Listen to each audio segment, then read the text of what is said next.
biasa pastinya. Kita sampai di bulan April. Tema kita adalah kasih. Tuhan Yesus terlebih dahulu mengasihi kita semua. Selamat beribadah. Tuhan Yesus memberkati.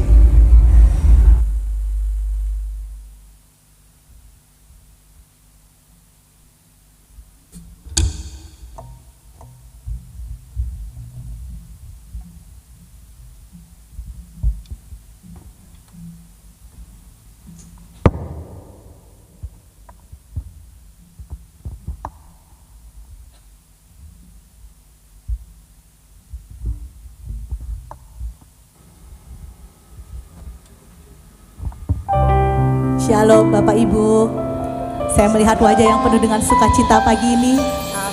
Saya mau menyapa Bapak Ibu yang menyaksikan tayang ini melalui live streaming, dan Bapak Ibu yang berada di lantai 1, semuanya shalom. Kita mau masuk dalam hadirat Tuhan, kita mau memuji meninggikan Tuhan lebih lagi. Namun sebelumnya mari kita bersama berdoa. Tuhan Yesus, terima kasih untuk setiap kasih setiamu Tuhan. Kalau pagi ini kami boleh datang Tuhan, kembali di hadapan-Mu, membawa setiap hati dan jiwa kami Tuhan, memuji meninggikan Engkau lebih lagi. Biarlah pagi ini Tuhan Engkau yang beracara dalam ibadah kami pagi ini, mulai dari awal, pertengahan hingga akhirnya, agar kami diubahkan lebih lagi dengan serupa dengan gambaran-Mu. Kami datang tidak sama dengan kami pulang. Hanya di dalam satu nama kami berdoa dan mengucapkan syukur. Haleluya, amin.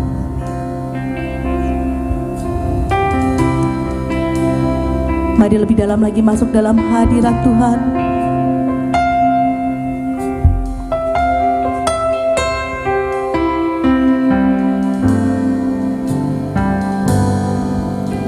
Satu hal yang ku rindukan ya Tuhan, selalu berada di dekat-Mu.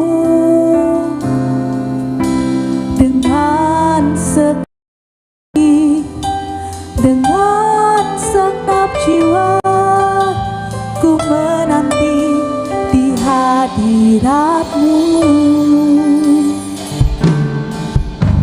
Satu hal ku rindukan ya Tuhan, selalu berada di dekat-Mu. Dengan segenap jiwa ku menanti di hadirat-Mu. Lebih dalam lagi ku rindu Kau Tuhan, lebih dari segala yang ada. Lebih dalam lagi ku cinta Kau Yesus, ku mengasihi-Mu.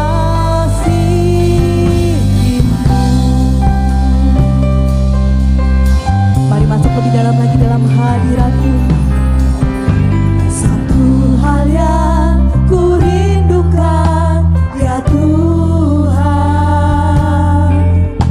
selalu berada di dekat-Mu. Dengan segenap hati, dengan segenap jiwa ku menanti di hadirat-Mu. Lebih dalam lagi ku rindu Kau Tuhan, lebih dari segala yang ada. Lebih dalam lagi ku cinta Kau Yesus, ku mengasihi-Mu.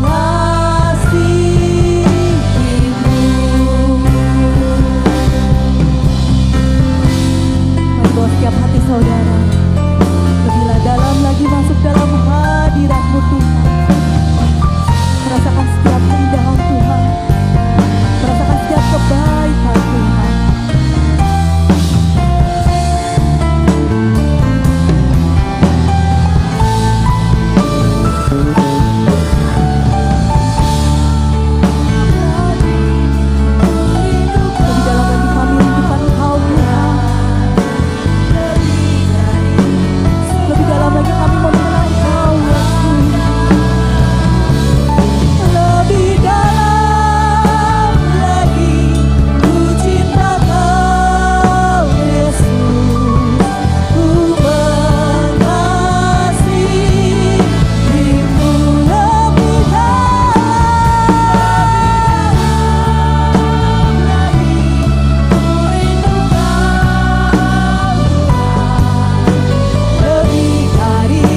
kami mengenal Engkau secara Allah pribadi Tuhan.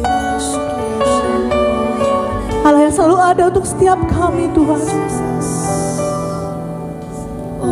mengurapi setiap hati kami Tuhan. Syakaralamaralam kirana maralama syam.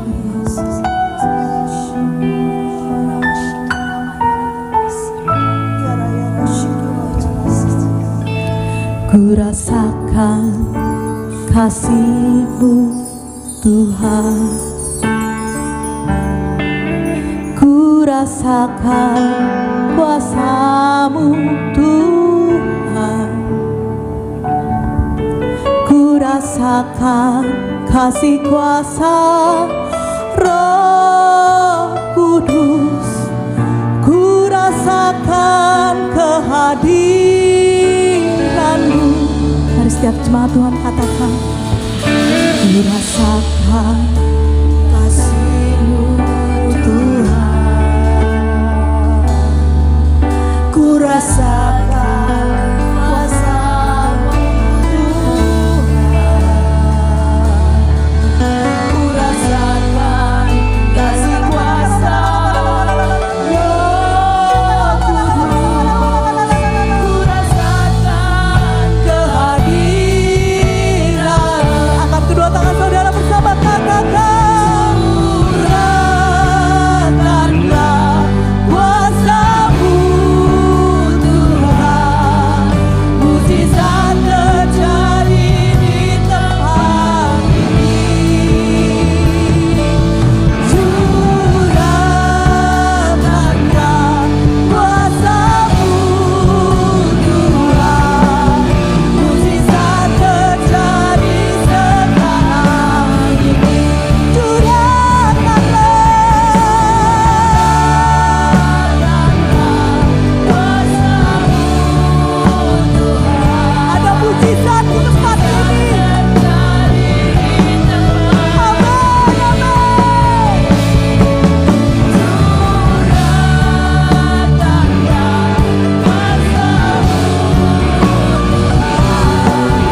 Mujizat terjadi sekarang. Kami mengundang Bapak Ibu pengantin bangkit berdiri. Kita mau meninggikan Tuhan lebih lagi. Curahkanlah kuasa-Mu Tuhan, mujizat terjadi di tempat ini. Curahkanlah kuasa-Mu Tuhan, mujizat terjadi sekarang ini. Curahkanlah kuasa-Mu Tuhan, mujizat terjadi di tempat ini. Curahkanlah kuasa-Mu Tuhan, mujizat terjadi sekarang ini. Yang saudara yang yakin percaya bersama katakan, yakin ada mujizat-Mu Tuhan, mujizat terjadi sekarang ini.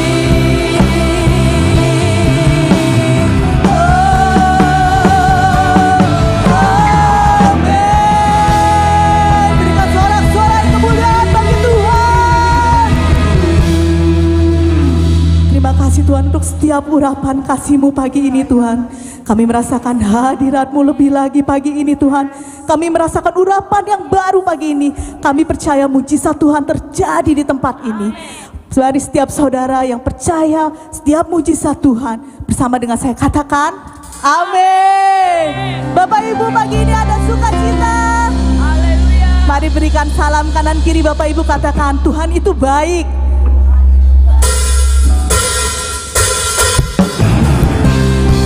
Mari kita kembali masuk dalam gerbangnya, penuh dengan sukacita, penuh dengan ucapan syukur.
Ada Bapak Ibu yang bersyukur, bersukacita atas kebaikan Tuhan.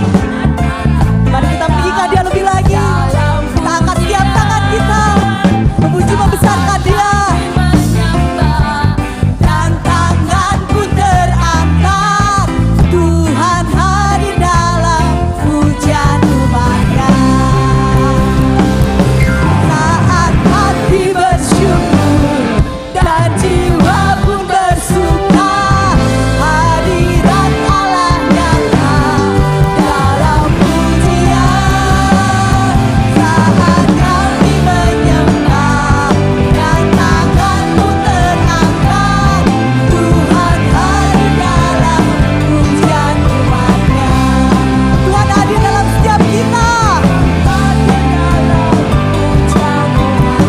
Amin. Sekali lagi, Tuhan hadir dalam pujian umat-Nya.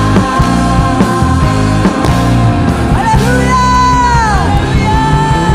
Beri sorak-sorai bagi Yesus Tuhan kita. Dia Allah yang perkasa. Amin. Mari beri tos kanan kiri, katakan, kita punya Allah yang luar biasa.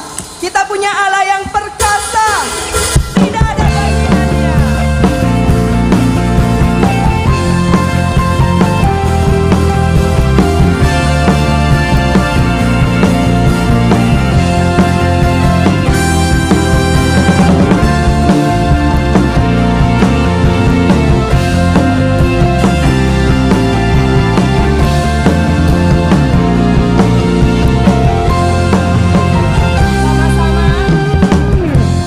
Tak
Dia hadir di atas pujian umatnya. Amin. Bapak dan Ibu, silakan duduk saudara yang terkasih.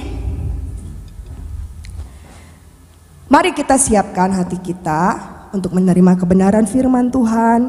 Kita juga akan memberikan persembahan. Sebelum memberikan persembahan, ada beberapa pengumuman. Doa lawatan pada hari Kamis tanggal 23 April jam 7 malam kami mengundang Bapak dan Ibu dapat hadir. Kita akan dilayani oleh Ibu Pendeta Foni Juwono. Ibadah raya pada hari Minggu tanggal 26 April 2026 jam 6.30 dan jam 9 kita akan dilayani oleh Bapak Pendeta Simeon Pangaribuan. Demikian pengumuman pada hari ini. Mari kita bersatu di dalam doa. Bapa, terima kasih Tuhan. Kami telah memuji, menyembah dan meninggikan nama-Mu. Kini saatnya kami akan memberikan persembahan. Ajarkan kami untuk memberikan persembahan ini dengan hati yang penuh ucapan syukur kepadamu. Terima kasih Tuhan, terima kasih. Kini saatnya kami akan memberi di dalam nama Tuhan Yesus. Haleluya, amin. Amin.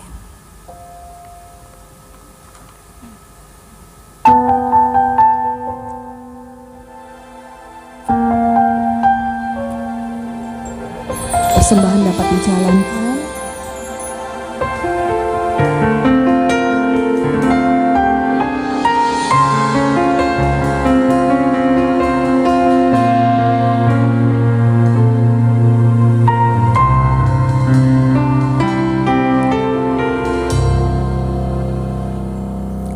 Besar mulia kasih-Mu, Kau korbankan hidup-Mu, curahkan darah-Mu sebagai ganti dosaku.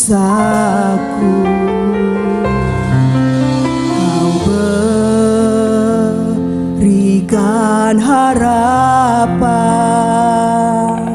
di dalam kesesatan. Agunglah perbuatan-Mu, Yesus Tuhan penebusku.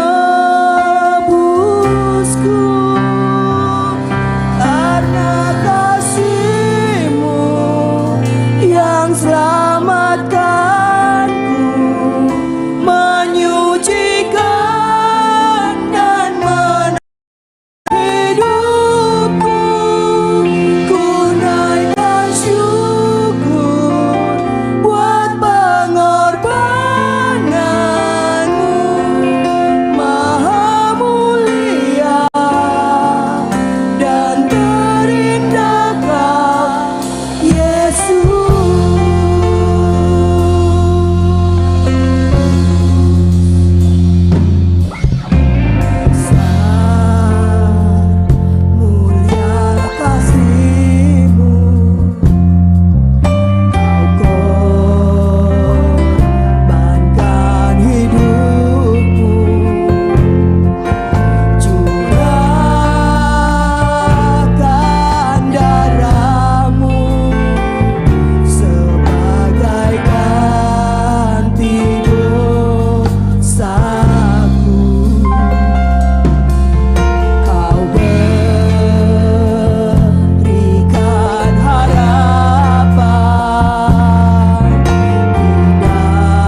Sekali lagi kami menaikkan syukur untuk karya-Mu di salib Tuhan. Sebab lewat jalan salib yang Kau pilih, setiap kami boleh diperdamaikan dengan Bapa. Setiap kami berjumpa dengan Bapa di dalam kemuliaan-Nya. Sekali lagi terima kasih Tuhan untuk apa yang sudah Tuhan kerjakan dalam kehidupan kami. Oleh karenanya sebagai anak-anak-Mu, kami mau belajar Tuhan menyukakan Engkau lewat kehidupan ini Tuhan. Kami mau belajar Tuhan untuk tidak menyalibkan untuk kedua kalinya Engkau Tuhan disalib. Tapi kiranya lewat kehidupan kami Tuhan semakin disukakan, Tuhan semakin dipermuliakan. Oleh karenanya Tuhan mampukan setiap kami untuk terus menjalani perjalanan hidup ini sesuai dengan kehendak-Mu Bapa. Terima kasih Tuhan, terima kasih. Kalau sebentar kami akan belajar kebenaran firman-Mu, ajar buat setiap kami untuk memahami bahwa firman-Mu adalah pribadi-Mu sendiri yang harus terus tinggal di dalam diri kami, mengoreksi kami, menuntun kami untuk kehidupan kami senantiasa disempurnakan Bapa. Terima kasih, berbicaralah Tuhan. Kami siap mendengar apa yang menjadi nasihat Tuhan. Di dalam nama Yesus setiap kita yang percaya dan siap mendengar firman sama-sama katakan amin. Silakan duduk Bapak Ibu. Shalom. Shalom. Iya. Terima kasih saya ucapkan untuk Bapak dan Ibu Gembala yang memberi kesempatan buat saya pagi hari ini untuk menjadi saluran berkat lewat kebenaran firman. Ini ibadah kedua. Tadi pagi kita bicara tentang hidup yang berdampak lewat tokoh Abigail. Karena tadi pagi kebanyakan yang datang itu ibu-ibu. Sesuai ya, saya nggak tahu waktu ibadah pagi ternyata mayoritasnya itu ibu-ibu, yang laki pada tidur dulu begitu ya. Nah hari ini di siang hari ini ibadah yang kedua kita belajar dari tokoh. Hari ini tokohnya pria, karena memang kebanyakan yang datang pria. Bukan berarti yang wanita tidak boleh dengar ya. Oke. Nah Bapak Ibu yang dikasihi Tuhan, saya baru tahu bahwa bulan April ini temanya tentang kasih ya. Saya percaya tema ini diambil supaya kita belajar memahami bagaimana kita ini harus membalas kebaikan Tuhan. Amin. Tuhan terlalu baik buat kita. Tuhan sayang dengan kita. Bahkan Dia tidak menyayangkan anaknya yang tunggal sebagai ganti dosa kita. Karena Tuhan teramat sayang buat kita. Nah tentunya sebagai orang-orang yang ditebus Tuhan, tentunya kita mau belajar juga bagaimana mengembalikan apa yang menjadi kerinduan Tuhan dalam hidup ini saudara. Tuhan kan telah tebus hidup kita, setuju? Dan tentunya sebagai orang-orang tebusan kita kan tidak mau terus hidup di dalam hal-hal yang tidak baik, betul? Tuhan menghendaki bahwa kita menjadi orang-orang yang maksimal di hadapan Tuhan. Tuhan mau setiap, karena Tuhan taruh di dalam diri kita mau saudara. Nah mari kita lihat terlebih dahulu 2 ayat saudara ya. Di dalam Efesus pasal yang kedua ayat yang ke-10 dan Yeremia pasal yang pertama ayat yang ke-5. Sekali lagi Tuhan rindu melihat setiap kita ini semakin naik dan bukan turun, sebab itu janji Tuhan. Efesus pasal yang kedua ayat yang ke-10, demikianlah firman Tuhan. Karena kita ini buatan Allah, diciptakan dalam Kristus Yesus untuk melakukan pekerjaan baik yang dipersiapkan Allah sebelumnya. Perhatikan, Ia mau supaya apa? Kita hidup di dalamnya. Saudara, ada rancangan Tuhan yang Tuhan taruh di dalam diri setiap kita. Ada sebuah pekerjaan besar yang Tuhan percayakan pada diri setiap kita. Itu artinya bahwa Anda dan saya ini istimewa di hadapan Tuhan, betul? Karena sejak semula Tuhan telah mempersiapkan sebuah pekerjaan yang baik untuk setiap kita kerjakan. Nah tentunya saudara, untuk pekerjaan yang baik ini Tuhan bukan tutup mata saudara. Tuhan memperlengkapi setiap kita, amin. Ya. Karena untuk sebuah pekerjaan yang besar tentunya Tuhan butuh juga orang-orang yang apa? Orang-orang yang punya kapasitas. Dan tentunya Tuhan taruh itu di dalam diri kita. Mari kita lihat Yeremia pasal yang pertama ayat yang kelima. Ya, dikatakan demikian dalam Yeremia pasal yang pertama ayat yang kelima. Sebelum aku membentuk engkau dalam rahim ibumu, aku telah mengenal engkau. Dan sebelum engkau keluar dari kandungan, aku telah menentukan engkau. Aku telah menetapkan engkau menjadi apa? Nabi bagi bangsa-bangsa. Artinya begini saudara yang dikasih Tuhan, bahwa ketika Tuhan mengizinkan Anda hadir di dalam dunia ini untuk mengerjakan pekerjaan-pekerjaan baik, Tuhan sekali lagi tidak tutup mata. Amin. Tuhan menaruh potensi di dalam diri setiap kita. Tuhan taruh kemampuan itu di dalam diri kita. Jadi tidak ada alasan bagi kita untuk berkata begini saudara, Tuhan kan punya proyek yang besar di dalam dunia ini, betul? Proyeknya adalah begini, bahwa setiap orang harus kembali kepada Bapa. Itu proyeknya Tuhan. Tuhan punya rancangan bahwa tidak ada seorang pun yang tertinggal. Tuhan mau semua orang masuk dalam kemuliaannya. Yohanes pasal yang ke-14 ayat yang ke-1 sampai 6 dikatakan bahwa dia menyediakan tempat bagi kita. Itu juga sebenarnya bukan untuk kalangan Kristen. Setuju saudara? Rumah yang disediakan oleh Tuhan itu sebenarnya untuk setiap orang saudara. Persoalannya hanya kitalah yang meresponi, sedangkan mereka yang lain belum meresponi. Nah, Tuhan masih memberi kesempatan. Dan Tuhan mempercayakan kepada kita. Untuk apa? Untuk membawa mereka kembali kepada Tuhan. Tentunya pekerjaan yang besar ini tidak bisa diselesaikan hanya kepada mereka pelayan-pelayan Tuhan aja. Tuhan mau semua orang terlibat di dalam pekerjaan ini. Makanya percayalah bahwa ada potensi yang Tuhan taruh di dalam diri kita. Nah, kalau saudara suka tema, saya bicara pagi hari ini kembang Tuhan percayakan di dalam diri kita. Mari kita lihat sebuah persoalan saudara, sebuah masalah ya. Di dalam Matius pasal 25 ayat yang ke-14 sampai ayat yang ke-30. Saya percaya kalau Anda dulu pernah sekolah minggu dan apalagi lulus kumlot, sekolah minggu lulusan kumlot, tahulah cerita di dalam Matius 25 ayat yang ke-14 sampai 30 ya.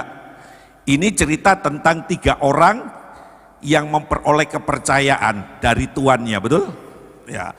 Ada yang enggak tahu? Kalau belum tahu cerita ini bisa turun belajar dari guru sekolah minggu dulu. Enggak apa-apa saudara. Kan supaya kita ini sinergi gitu loh ya. Tapi saya percaya semua yang ada di ruangan ini kelihatannya lulusan kumlot semua. Coba lihat kanan kiri. Aku percaya kok. Kamu dulu sekolah minggu gak nakal kok. Ya percaya. Ya. Oke, dalam kisah ini kan kita tahu ada seorang tuan yang mempercayakan hartanya kepada 3 hambanya, 3 orang. Yang satu dapat 5, yang satu dapat 2, yang satu dapat 1. Kenapa ada perbandingan ini saudara? Tuhan itu kan tahu masing-masing potensi yang ada di dalam diri kita, betul?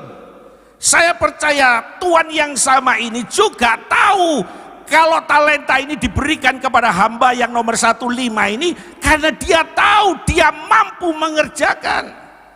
Karena ada kemampuan yang ada di dalam dirinya. Hal yang sama kepada hamba yang kedua, karena tuannya tahu. Demikian juga untuk hamba yang nomor 3. Ceritakan sebenarnya kita tahu endingnya adalah sebenarnya Tuhan itu tidak mau lihat berapa jumlah yang dihasilkan, betul? Apakah ada ketetapan di situ saudara? Yang nomor 1 kamu harus menghasilkan 5, kamu harus menghasilkan 2, kamu harus menghasilkan 1. Tidak ada kan? Yang terpenting dari tuannya itu adalah begini, apa yang aku percayakan kepadamu kerjakan saudara. Itu aja. Sehingga ketika Tuhan itu datang, masing-masing orang memberi laporan. Hamba yang 5, yang menghasilkan 5, itu mendapat sebuah kalimat yang sebenarnya sama dengan hamba yang nomor 2, nggak ada bedanya loh, betul? Ketika hamba yang nomor 5 datang dan dia berkata, Tuhan, Engkau memberikan aku 5 dan ini aku kembalikan kepadamu 5. Artinya 5, untungnya 5 kali gitu ya. Terus Tuhannya bilang, engkau hambaku yang baik, masuklah dalam kesukaan Tuhanmu. Hamba yang nomor 2 pun kalimatnya tidak ada bedanya kok saudara. Sebenarnya untuk yang satu pun hal yang sama. Kalau toh dia bisa menghasilkan satu, Tuhannya ini tidak berkata gini, memang itu siji tok ayo. Enggak. Hal yang sama sebenarnya, karena perhatikan, masing-masing pribadi Tuhan tahu kapasitasnya. Nah sekarang ini mari kita belajar begini loh saudara, bahwa Tuhan tidak mau apa yang Tuhan percayakan di dalam diri kita nggak kerjakan. Kita hanya berpikir bahwa proyek keselamatan ini hanya mereka-mereka yang ada di depan yang mengerjakan. Sedangkan Anda berpikir gini, yang penting aku duduk manis Pak Anang, yang penting aku rajin beribadah, selesai. Enggak. Tuhan mau setiap kita menjadi pribadi yang berdampak. Amin. Tadi pagi saya bicara mengenai Abigail, seorang ibu rumah tangga, seorang istri dari seorang pengusaha yang kaya, tapi dia punya kepribadian yang luar biasa. Dia bisa jadi teladan, sekalipun posisinya sebagai orang kaya. Biasanya kan gini, orang kaya itu sulit diatur, kan maunya sendiri. Tapi Abigail enggak saudara, tadi pagi saya bilang bahwa ketika dia mendapati suaminya Nabal salah, dia pun tetap berlaku baik saudara.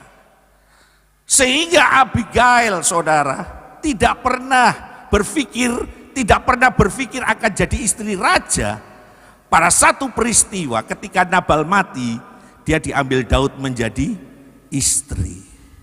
Karena Daud melihat bahwa ini berbeda. Ada kehidupan yang dinyatakan oleh Abigail. Nah Tuhan pun sama Bapak Ibu yang dikasih Tuhan. Tuhan rindu melihat setiap kita ini membangkitkan potensi karunia yang Tuhan percayakan di dalam diri kita. Ya, Tuhan tidak suka kalau ada maaf kata cuma duduk manis di gereja, memanasi bangku gereja setelah itu pulang. Padahal saya percaya ada banyak proyek yang Tuhan ingin percayakan di tempat ini.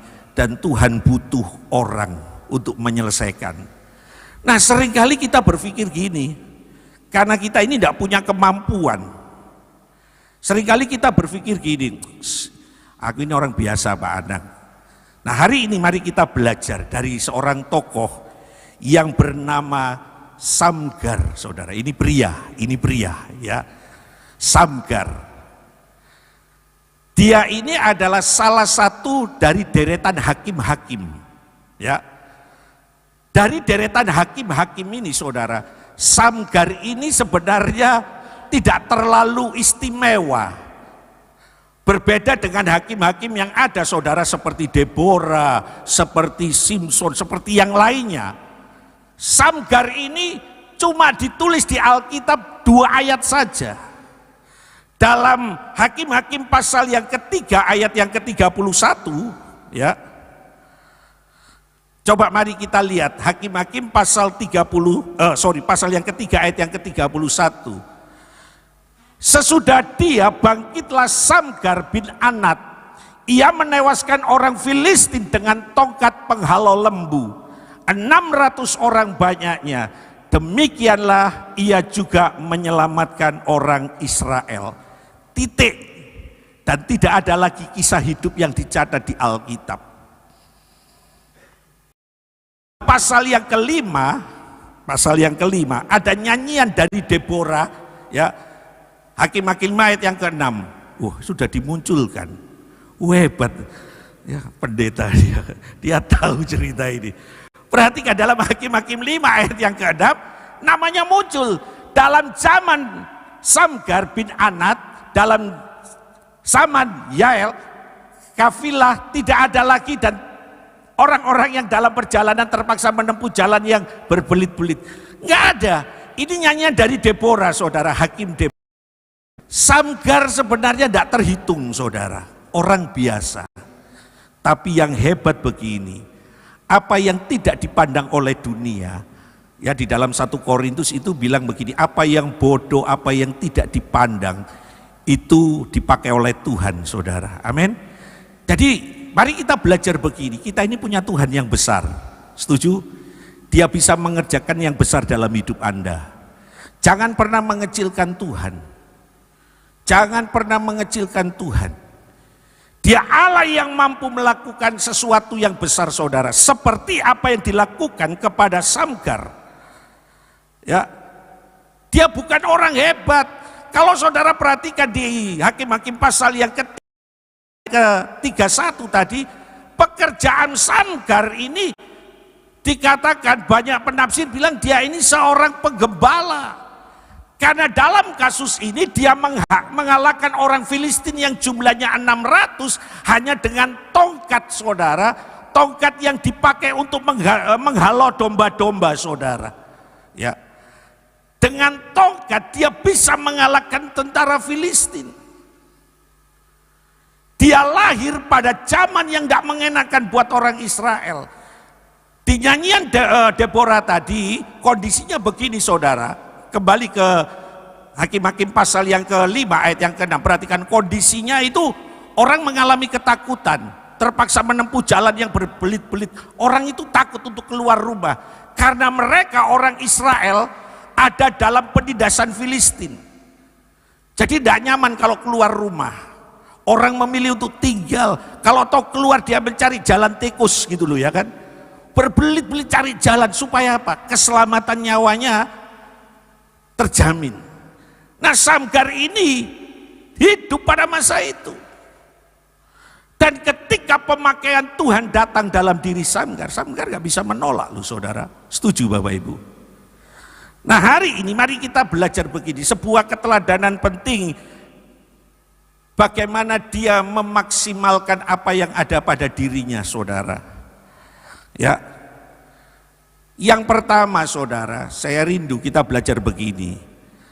Maksimal meski terbatas. Ya. Orang itu kadang-kadang cenderungnya gini, aku bisa ngerjakan banyak hal, tapi kalau kamu kasih kesempatan yang lebih, aku bisa mengerjakan sesuatu yang besar, ya dananya juga harus besar, betul? Orang biasanya berlaku seperti itu. Ketika ada tuntutan di dalam dirinya untuk melakukan hal-hal yang besar, maka orang akan minta sesuatu yang besar juga di dalam dirinya. Tapi perhatikan Samgar, saudara. Bagaimana pribadi ini bisa maksimal dan tercatat sebagai salah satu hakim-hakim di Israel, saudara. Hakim-hakim itu bicara mengenai pribadi yang melepaskan Israel. Mereka disebut hakim-hakim. Dia tidak memiliki apa-apa, saudara, ya. Ada keterbatasan di dalam dirinya. Keterbatasannya apa? Dia tidak jelas dari keturunan siapa. Cuma disebut dia bin Anat. Bin Anat itu artinya anaknya Pak Anat. Siapa Anat itu? Nggak tercatat di dalam Alkitab, saudara. Ya, nggak tercatat. Informasi tentang Samgar, kalau saudara cari Google ya, tentang Samgar, nggak banyak, saudara. Cuma 2 ayat ini loh. Dia tidak punya kejelasan tentang dirinya, anak siapa, dari keturunan apa, latar belakangnya seperti apa, enggak. Tetapi perhatikan, sekalipun ada keterbatasan, dia bisa memaksimalkan dirinya di hadapan Tuhan. Ini yang penting. Ini yang seharusnya menjadi keteladanan di dalam diri kita. Ada banyak potensi yang Tuhan taruh loh.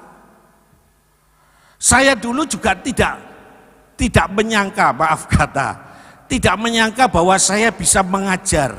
Dulu saya hanya berpikir bahwa saya itu pelayanan saya yang paling senang itu cuma jadi asher aja. Cuma jadi asher itu paling senang bagi saya ketika masih muda. Ketika di salah satu gereja di Surabaya, pemudanya itu 600 orang. Jadi ya senangnya apa? Kenalan sama banyak orang. Kan asher itu shalom, Tuhan memberkati, ketemu muka dengan muka gitu loh. Itu pelayanan yang saya sukai. Ketika ada banyak teman saya bilang, Nang maju gini, enggak, saya sudah nyaman. Tetapi pemimpin rohani saya waktu itu almarhum, dia lihat ada potensi yang lebih. Dia berkata gini, Nang enggak bisa kamu cuma jadi usher. Saya bilang, terus mau jadi apa? Saya panggil Koan, jadi apa Koan? Wes kamu sekolah teologi ya. Saya pikir gini, saya ketemu dengan orang aja nervousnya luar biasa. Ngomong aja belepotan. Kok disuruh sekolah teologi ya? Tapi karena paksaan saudara, ya sudah, saya nurutin. Waktu saya izin ke orang tua saya, izin ke kakak-kakak saya, mereka bilang gini, terus kamu mau jadi apa? Keluargamu semuanya ini kerja, kok mau jadi pendeta kamu? Wong ketemu orang aja malu. Oh ya, dulu saya ketemu orang malu, sekarang malu-maluin saudara. Saya sadar, saya dilahirkan dari sebuah keluarga yang maaf kata, tidak ada notabene-nya ada hamba Tuhan, ada. Saya 9 bersaudara. Semua kakak saya, adik saya pekerja keras semua, nggak ada. Bahkan untuk berbicara di depan, kalau sudah kayak gitu saudara tahu lah ya, disuruh ngomong kata sambutan aja sudah deg-deg karuan, apalagi jadi pendeta. Saya waktu itu ngomong, enggak usah lah, saya tetap jadi usher. Tapi pemimpin saya lihat, enggak, kamu ada. Dan berjalannya waktu, saya paham betul bahwa memang Tuhan taruh itu di dalam diri saya. Kadang-kadang kita yang membatasi itu, karena apa? Ada keterbatasan di dalam diri kita. Ketika disuruh nyanyi aja loh, jadi singer, kamu mau jadi singer? Enggak, suaraku koyok gagak. Lu masih gagak enak loh. Loh, gagak itu dipakai oleh Tuhan untuk menghidupi siapa? Elia loh saudara. Loh kadang-kadang kita ini merasa apa? Merasa langsung membuat benteng saudara. Padahal saya percaya begini, karya keselamatan atas dunia ini banyak. Tuhan itu pengen memenangkan banyak orang untuk kembali kepada Dia. Dan Tuhan itu butuh Anda loh. Cuma kadang-kadang kita mikir gini, Pak, aku ini gak iso ngomong. Aku ini gak punya pendidikan teologi ya Pak. Aku ini gini. Alasannya itu banyak. Seperti yang pernah diutarakan oleh siapa? Musa, betul. Ketika Tuhan berbicara kepada Musa, Musa itu juga apa? Membatasi dirinya. Karena apa? Ada keterbatasan di dalam diri Musa. Apa keterbatasannya? Gagap. Padahal saudara, orang gagap itu kalau jadi sales cepat laku saudara. Betul? Ada 3 sales saudara. Sales untuk Alkitab, jual Alkitab. Dulu belum ada toko Alkitab. Nah, sales pertama disuruh jual Alkitab, dia ngomong, kasih aku 10 pasti habis. Oh, karena dia memang jago ngomong. Dikasih sama tuannya 10 Alkitab, habis, dia pulang, habis. Sales yang kedua, kasih aku 15, aku lebih jago dari nomor 1. Dikasih 15, habis. Ketika karyawannya yang gagap datang, kasih aku 5 kok. Tuannya bilang gini, 5 luru belum tentu entek. Tapi karena permintaannya sudah dikasih 5. Saudara, dia tidak kalah strateginya. Dia datangi orang, strateginya tahu saudara? Gini, ketika nawarkan, dia bilang mau tak bacakan.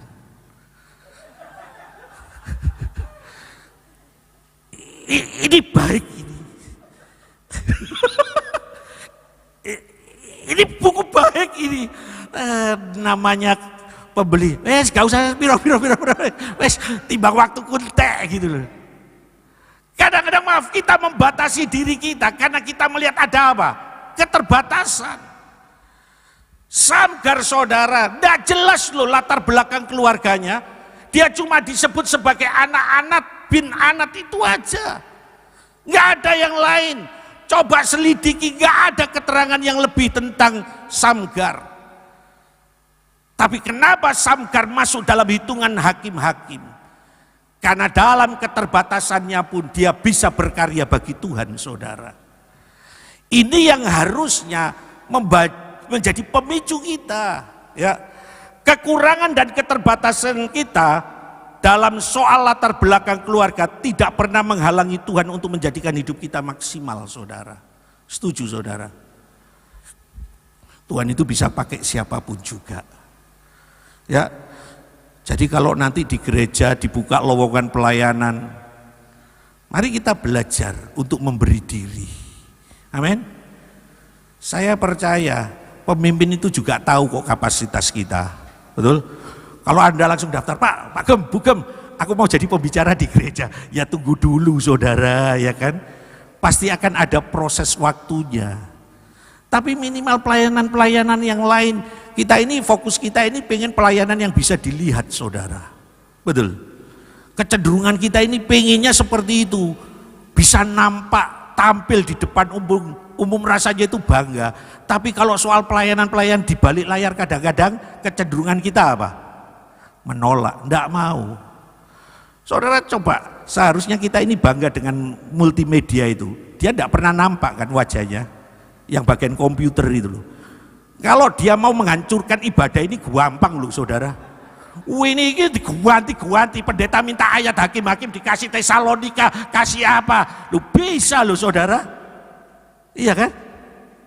Tapi kan dia enggak seperti itu. Ketika diminta, belum diminta aja dia sudah munculkan loh. Artinya pengetahuan dia jauh lebih dari saya. Loh iya loh, saya belum ngomong hakim-hakim 5 dia langsung sudah munculkan. Artinya dia baca Alkitab, karena tiap hari dia mandengi Alkitab terus, ayat dia hafal, saudara. Jadi dia jauh lebih banyak pengetahuan. Saudara, mari kita lihat Samgar ini. Tuhan ingin potensi yang ada di dalam diri kita jangan dibawa mati, saudara. Amin. Jangan lihat keterbatasan di dalam diri kita. Ya. Jangan pernah lihat itu. Yang kedua, saudara, tadi Samgar maksimal sekalipun terbatas. Yang kedua, dia menjadi maksimal sekalipun peralatan yang dia pakai itu apa? Sederhana. Setuju? Dia memakai hanya sebuah tongkat yang terbuat dari kayu untuk membunuh 600 orang, saudara. 600 pasukan Filistin mati hanya di tangan seorang penggembala dengan memakai alat tongkat, saudara. Sederhana alatnya, tapi di dalam Tuhan semuanya bisa dibuat besar. Ya kan? Loh, kalau dihitung-hitung secara matematika gak masuk, saudara. Loh, tentara Filistin itu tentunya pakai jubah perang, betul? Dia pakai pedang. Dia pakai pedang, saudara, dia pakai perisai. Dia pakai ketopong, saudara. Semua kelengkapan militer itu ada pada diri orang Filistin. Tapi cuma dengan tongkat mereka bisa mati. Bukan karena tongkatnya yang menyebabkan dia mati, orang Filistin. Karena ada Tuhan di dalam diri Samgar. Sekalipun dengan alat yang sederhana. Jadi belajarlah begini. Sekecil apapun potensi yang Tuhan taruh di dalam diri Anda, ketika Anda menyertakan Tuhan di dalamnya, saudara, itu bisa jadi berkat bagi banyak orang. Oh ya, sekalipun sederhana lu tongkat, ya Samgar pakai tongkat. Tongkat itu memang ujungnya lincip supaya domba-domba kalau nuwakal itu dia apa? Ditusuk gitu loh, supaya dia taat nurut gitu loh. Jadi memang dibuat runcing di ujungnya. Lu tongkat tidak masuk akal untuk membunuh 600 orang, tapi karena ada Tuhan. Jadi saya rindu jemaat di tempat ini. Yuk, sebagai orang Kristen, kita ini dipanggil. Tadi pagi saya bilang begini, ada panggilan Tuhan di dalam diri kita, bahwa Tuhan memanggil kita ini bukan cuma sekedar menikmati berkat-berkat Tuhan, amin. Tapi Tuhan panggil hidup kita ini untuk jadi berkat. Tidak harus semua orang jadi pendeta. Tidak semua orang harus pintar main musik untuk melayani Tuhan. Di mana Tuhan tempatkan Anda, di situ Tuhan bisa berkarya. Ya, Sekalipun mungkin engkau bekerja di tempat yang kadang-kadang gak masuk akal lah sebenarnya untuk Injil itu diberitakan. Ketika Anda melibatkan Tuhan, Injil bisa masuk buat orang-orang, saudara. Jadi jangan pernah mengecilkan Tuhan dalam hidup ini. Jangan pernah mengecilkan arti penyertaan Tuhan dalam hidup ini, loh, saudara.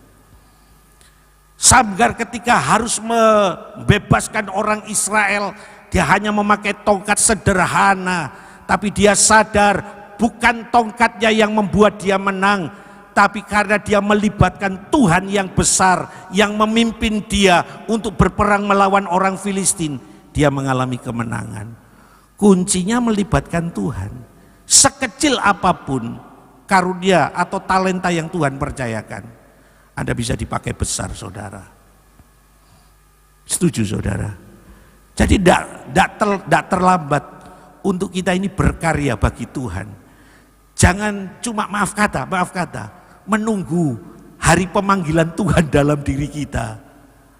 Kan kita ini maaf kata, kita ini sedang menunggu hari kematian saja, saudara. Nunggu. Kalau kita melihat firman Tuhan dalam Mazmur 90 sampai 80. Berarti gini, oh umurku masih jauh dari kematian. Wis gampang, enti ae gitu. Loh, kita ini tidak pernah tahu hari kematian datang dalam diri kita. Setuju? Tadi pagi saya cerita, saya sedikit kesaksian tadi pagi. Keponakan saya, ya, saya biasanya tiap hari itu memberi renungan ke hampir 100 orang. Saya kirim renungan. 4 hari saya tidak kirim renungan. Terus orang tanya, lupa anak kok tidak pernah kirim? Ya saya jawab, maaf, saya lagi tidak bisa bikin, saya lagi teduh dulu gitu. Kenapa? Ya profilnya mereka lihat status anak saya, status istri saya, tahu keponakan kami baru 19 tahun dipanggil Tuhan, anak dari saya gitu ya. Rasanya ketika dengar itu rasanya nggak terima sama Tuhan juga. Usia 19 tahun masih ceria-cerianya, tapi dipanggil Tuhan. Ketika saya dengar, ketika saya lagi ada tugas di Surabaya, istri saya telepon. Paginya saya sudah dengar kabar kalau keponakan ini ngalami sakit yang luar biasa. Saya doakan dan saya langsung bilang begini, cepat bawa ke rumah sakit, bawa ke Semarang karena dia tinggal di Blora. Saya bilang gini, bawa ke Semarang cepat gitu loh, karena dia ada bocor jantungnya, itu ngalami kebocoran dan dia dioperasi bypass jantung. Nah ada efek ternyata gitu. Saya bilang cepat bawa. Saya nggak tahu dibawa atau enggak, tapi ternyata ada di IGD Blora gitu loh, ditaruh di situ. Belum sempat dapat kamar, udah dipanggil. Waktu saya ditelepon istri saya jerit di telepon itu, nangis. Saya pikir mertua saya yang meninggal, karena mertua saya sakit gitu loh. Mertua saya sakit seminggu gitu loh. Saya pikir, opo mah, sabar, nangis. Pemikiran saya kadang-kadang itu nakal ya, pendeta juga nakal pikiran. Mentang-mentang gak seneng mertua, enggak loh, saya ini seneng mertua loh ya.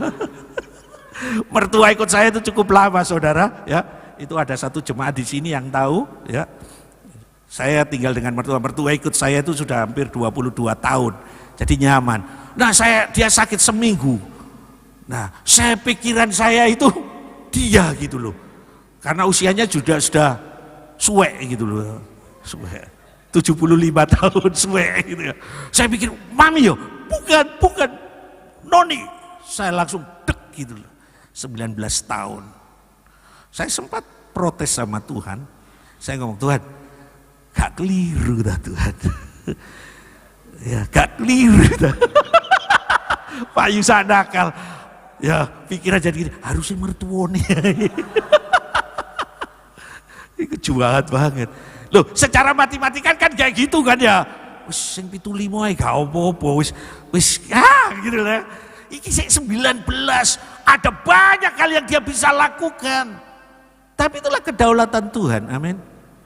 Nah, saya cuma rindu sampaikan begini, selama kasih karunia itu dipercayakan dalam diri Anda, kehidupan ini, jangan pernah padamkan potensi yang Tuhan taruh. Sekecil apapun, sesederhana apapun karunia yang Tuhan taruh, dalam diri Anda. Sekalipun mungkin Anda cuma ditaruh jadi pendoa. Ya, kadang-kadang kalau dibuka lowongan pendoa di gereja, itu peminatnya sedikit. Jujur. Betul Pak Isa? Betul. Karena tidak kelihatan seperti ibadah kayak gini, pendoa itu di bawah berdoa. Berdoa, dukung ibadah, supaya di ibadah itu ada lawatan Tuhan. Dia itu yang apa namanya, jadi mensupport besar saudara. Ya. Tapi ketika di itu orang banyak tidak mau, karena orang berebutan untuk jadi song leader saudara. Jadi WL saudara, jadi pemain musik, apalagi jadi pembicara. Karena bagi mereka itu sesuatu yang wow gitu loh. Enggak, sesederhana apapun yang Tuhan percayakan, ketika hal itu Anda kerjakan saudara, saudara bisa dipakai Tuhan. Nah, sebuah profesi sederhana yang mungkin akan diragukan banyak orang jika berbicara soal kehidupan maksimal, ya. Soal dipakai Tuhan untuk hidup maksimal dan berdampak tak pernah terkait dengan latar belakang profesi. Ya. Kalau dia pengacara, wah pasti dia jago. Kalau melayani pasti jago. Kadang-kadang mindset kita kan seperti itu, saudara, betul? Oh, kalau lulusan S1, oh melayani Tuhan pasti top S1. Kita seringkali sudah mengkotak-kotakkan, saudara. Ya, tapi kalau cuma lulusan, maaf, S1 yang beneran loh ya, S1 beneran, SD, ya, ada S1, S2, S3, S4. Nah, kadang-kadang kita berpikir karena maaf kata kita ini sederhana, orang sederhana, apalagi lulusan kita cuma S1. Kadang-kadang kita ketika ada tawaran-tawaran untuk terlibat dalam proyeknya Tuhan, kita seringkali berkata, jangan aku lah. Lebih baik pakai orang lain. Seperti Musa. Betul? Musa ketika mendapat kehormatan dari Tuhan, apa yang dikatakan oleh Musa saudara? Pakailah kakakku Harun dan siapa? Miriam, yang jauh lebih punya potensi. Aku enggak.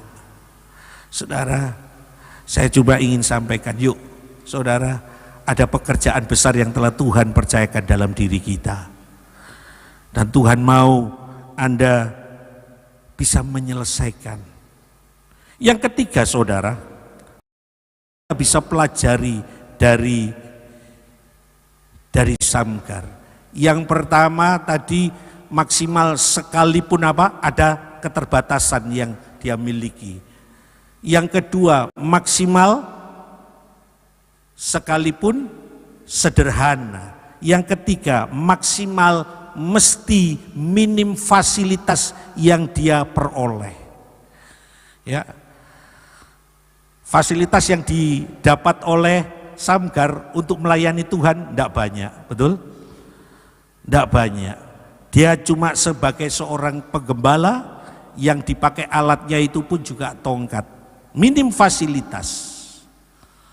Tapi saudara, sekali lagi itu tidak menghalangi dia untuk berkarya bagi Tuhan. Ya. Kenapa kadang-kadang begini? Dulu waktu kami sekolah teologi, ketika tidak lulus ditanya oleh pemilik kampus kita, namanya Sem Sukota, ya. Kalau saudara tahu namanya, dia pemilik sekolah Tawangmangu. Ketika hampir mahasiswa yang mau diwisuda itu 100 orang. Ditanya oleh beliau satu-satu gitu. Kamu habis diwisuda mau kemana? Wah, dia bilang, saya mau melayani di Amerika. Ada teman saya yang begitu.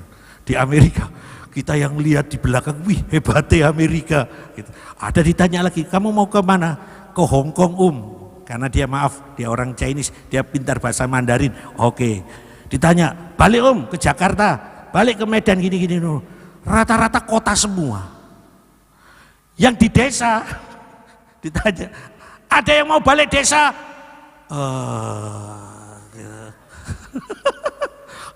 Jawabannya cuma itu. Gitu. Karena mereka berpikir begini saudara, jadi apa kalau aku melayani di desa? Aku gak akan mungkin bisa terkenal. aku mungkin tidak bisa akhirnya maaf kata, menimbun harta. Oh kalau pendeta di kota kan beda kan, betul? Oh dia diundang sana, diundang sini, diundang sana. Oh, tapi pendeta desa mana saudara? Jadi ketika ditanya ada yang mau balik ke desa, pelayanan di desa, semua teman siapa ya? Ya, karena mindset kita, secara jujur saudara, kita itu melihat pelayanan di kota jauh membuat kita ini jauh lebih apa? Lebih hebat, lebih luar biasa. Hal yang sama, maaf kata, pemain musik aja saudara, jujur. Pemain musik kalau dia sudah jago, terus dia didampingi dengan pemain-pemain yang junior, yang merasa pinter, jago-jago itu mikir gini, bisa jadi jadwal mana aku karo kelompok ini. Karena apa? Mindset saudara kalau main dengan, maaf kata, yang masih dalam taraf belajar, dia mikir gini, aku nggak iso ngeflu, itu bahasanya, ngeflu. Tapi kalau main, maaf kata, dengan orang-orang yang jago-jago, dia bisa ngeflu saudara. Itu mindsetnya. Saya bukan menghakimi para pemain musik loh ya, anak saya juga pemain musik di gereja. Saya ngomong dengan siapapun kalau di jadwal main tetap main. Jangan milih, Pak, aku main sama ini ya, main sama ini, enggak, sesuai jadwal. Saudara, seringkali kita punya mindset seperti itu. Mau melayani hanya di tempat-tempat yang baik. Jarang kita mau melayani di tempat yang terpencil. Karena minim fasilitas. Saudara lihat di YouTube ya, saya sempat ngelus dada gitu ya. Lihat ada sebuah gereja di NTT kalau tidak salah. Itu loh dindingnya terbuat dari papan atau dari apa katakanlah itu. Sudah bolong-bolong atapnya.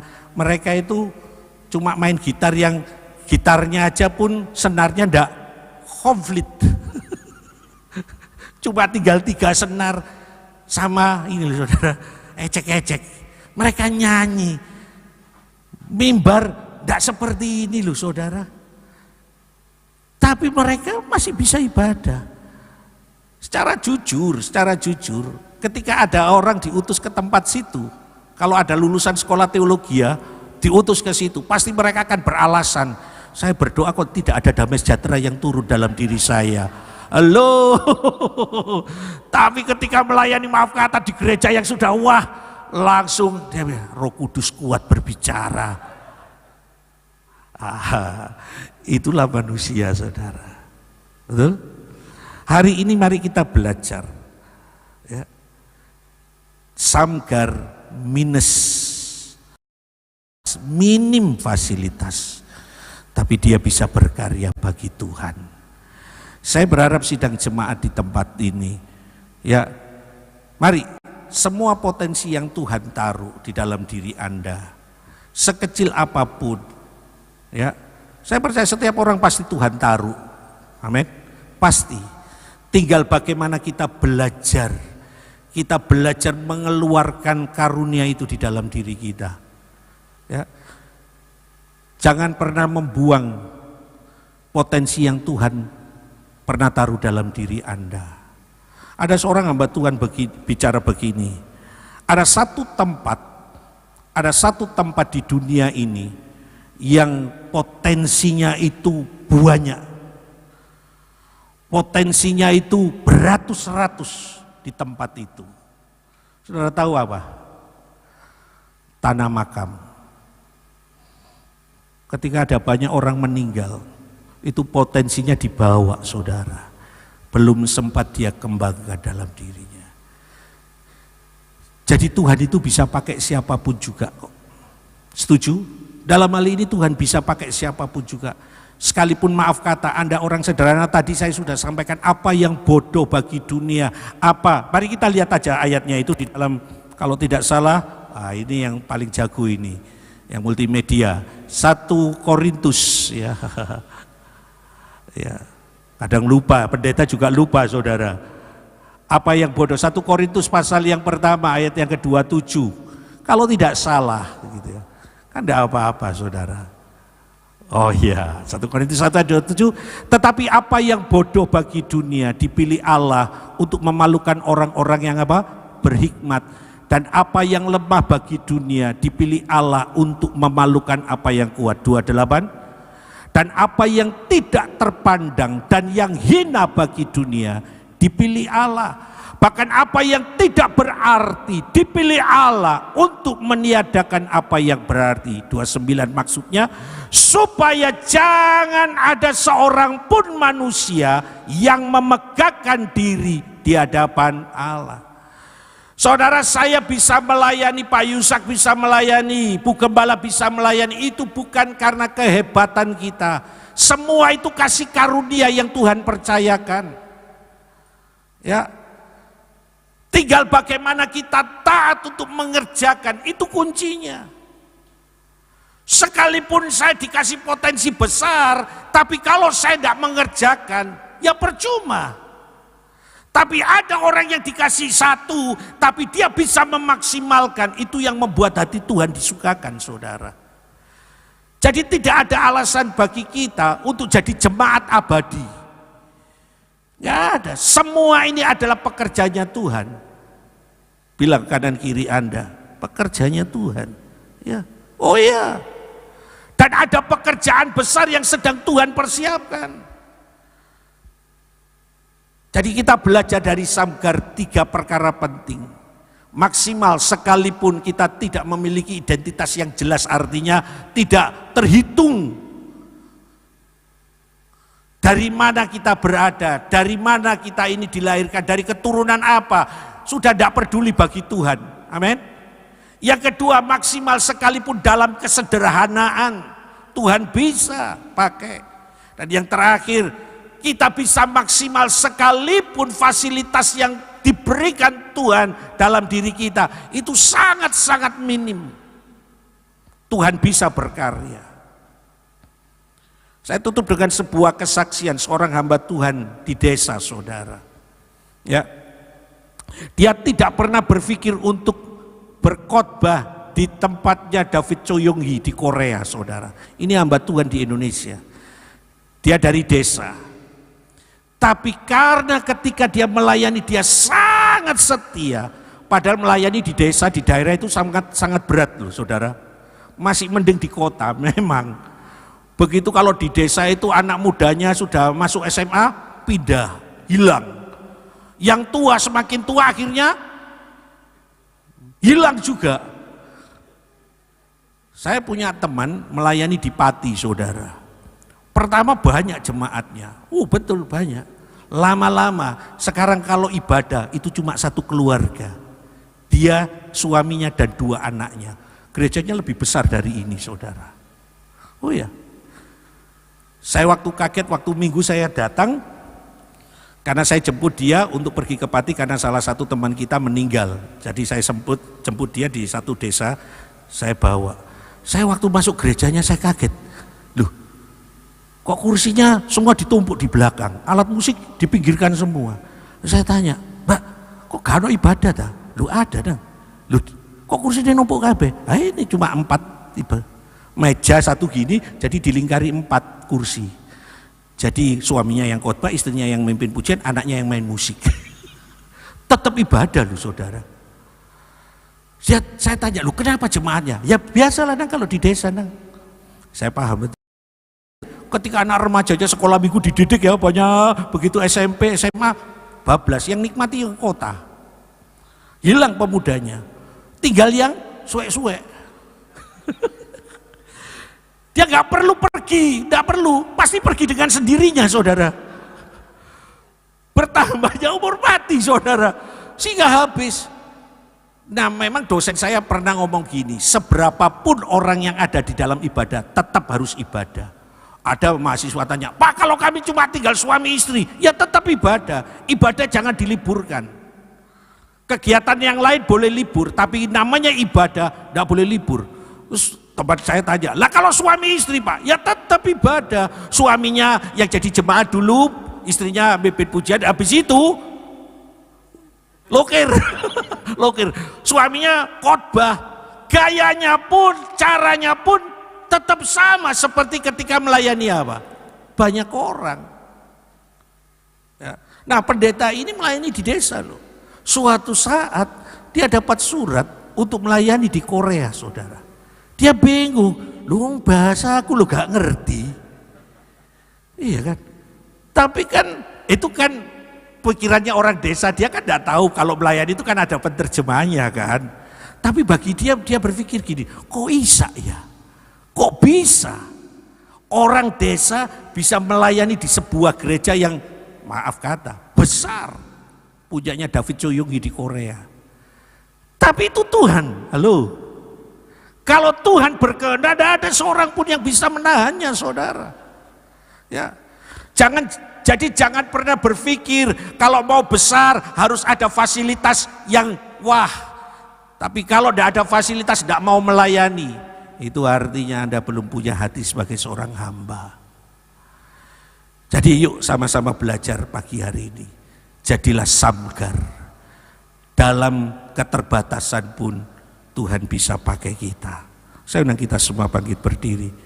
Kita naikkan pujian lama, saya nggak tahu ya. Saya bukan karena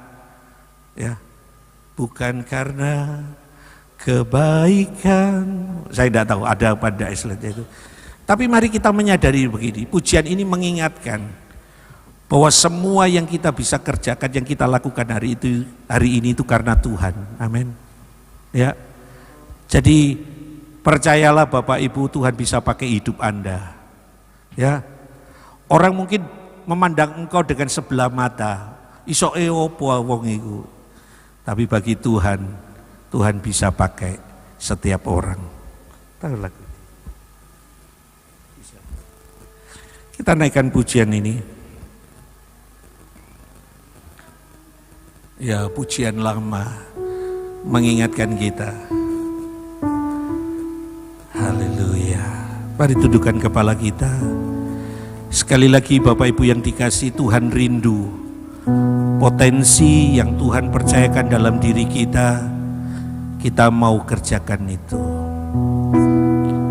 Tuhan rindu setiap kita mengalami kemaksimalan dalam hidup ini. Jangan pernah minder dengan kondisimu hari ini. Jangan pernah minder karena latar belakang keluargamu. Jangan pernah minder karena pendidikan yang engkau miliki. Semuanya itu tidak jadi soal bagi Tuhan. Bukan karena kebaikanku, Ya. bukan karena fasilidaku,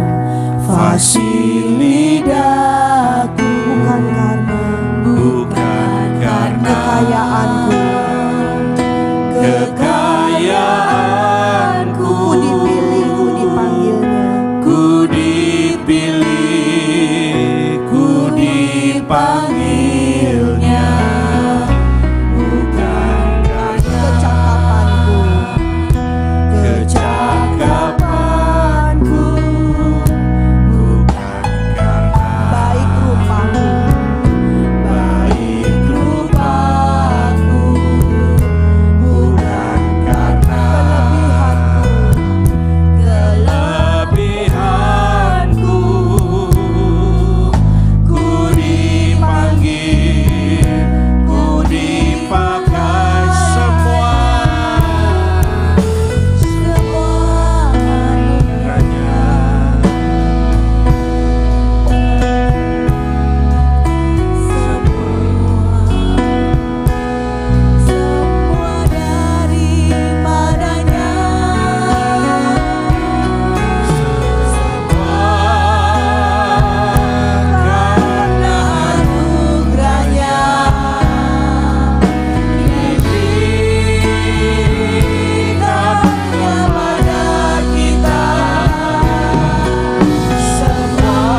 mari kita datang di hadapan Tuhan. Saya rindu setiap kita yang melayani di tempat ini, ingat bahwa semuanya itu karena kepercayaan Tuhan. Jangan pernah sombong, jangan pernah engkau tinggi hati karena engkau bisa melayani di tempat ini. Jangan pernah menganggap bahwa engkau lebih hebat dari yang lainnya. Sekali lagi ingat bahwa semua itu karena kepercayaan Tuhan dalam dirimu.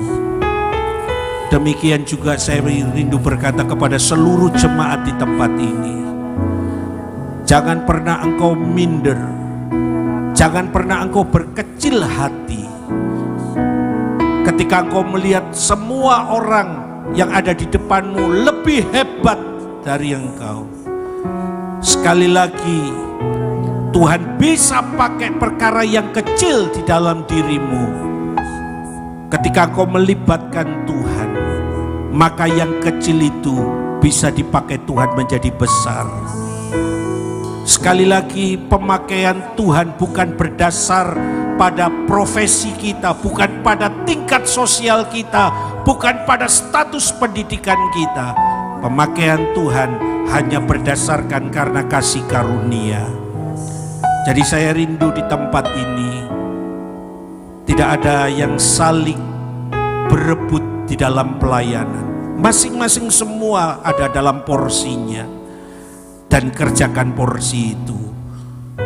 Sebab itu yang dikehendaki oleh Tuhan. Sekali lagi, Samgar mengajar kepada kita, dalam keterbatasan dia bisa maksimal, dalam kesederhanaan dia bisa maksimal, dalam minim fasilitas dia tetap bisa maksimal.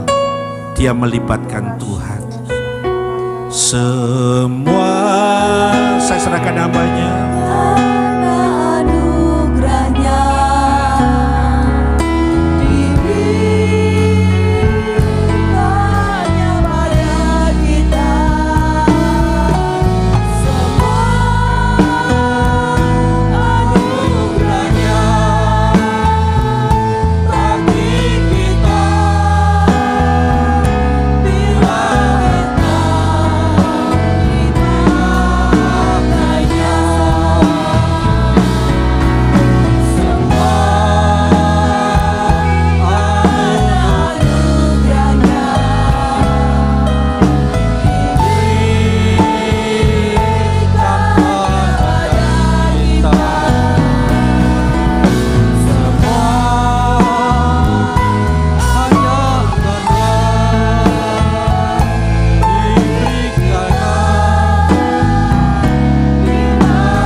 Terima kasih Tuhan untuk kebenaran firman-Mu siang ini Tuhan.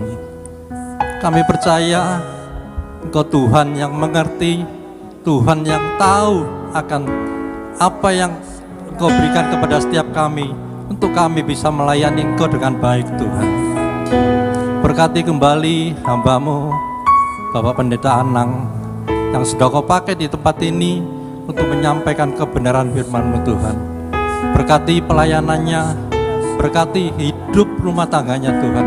Apapun yang dilakukannya Tuhan, Engkau yang membuatnya berhasil dan beruntung. Terima kasih Bapak. Kami juga berdoa untuk seluruh jemaat-Mu di tempat ini yang sudah menabur di tempat ini Tuhan. Kami percaya Engkau Tuhan yang akan mengembalikan apa yang mereka tabur berlipat-lipat kali ganda dalam nama Yesus. Kau juga memberkati seluruh penata layanan di tempat ini Tuhan. Kami percaya mereka melayani tidak sia-sia Tuhan, karena Engkau Tuhan yang tahu apa yang sudah mereka lakukan untuk gereja-Mu di tempat ini Tuhan. Terima kasih Bapak. Kalau sebentar kami mau berpisah pulang ke rumah masing-masing Tuhan, Engkau akan menyertai kami sampai tiba di rumah dengan tidak kekurangan apapun, karena perlindungan dari Tuhan Yesus. Haleluya. Mari saudara, Bapak Ibu yang kasih Tuhan, kita akan menerima berkat dari Tuhan. Biar apa sih,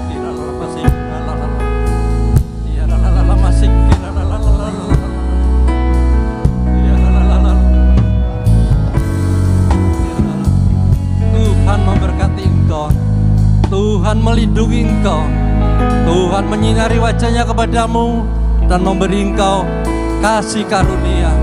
Tuhan menghadapkan wajahnya kepadamu dan memberi engkau damai sejahtera.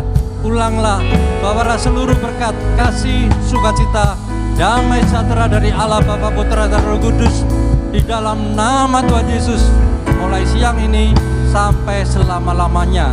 Yang percaya sudah menerima berkat Tuhan, mari kita sama-samakan amin. Selamat siang Tuhan Yesus.